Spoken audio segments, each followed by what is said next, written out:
the two sides have already given differing accounts of what had been said at their first and more formal meeting, though both indicated that they were committed to greater cooperation with one another. At the leaders' second meeting, there was only a Russian translator present when the two broke away from the main group to talk.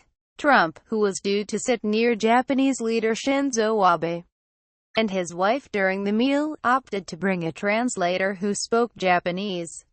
What this ultimately means is that the Kremlin will decide what is publicly said about the meeting, and as a result it gets to determine the narrative of its fallout.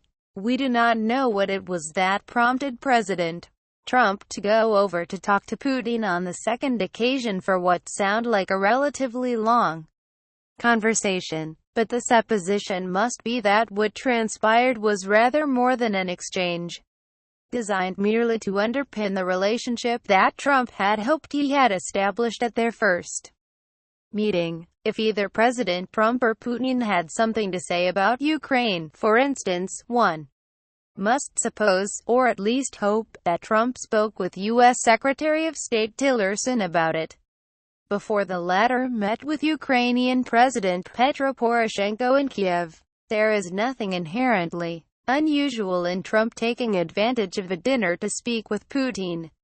But if he had planned to offer more than a gesture, then it would have been normal to ensure that he had access to his own translator, and for him to give an account of what had been discussed to close allies, as well as members of his own administration.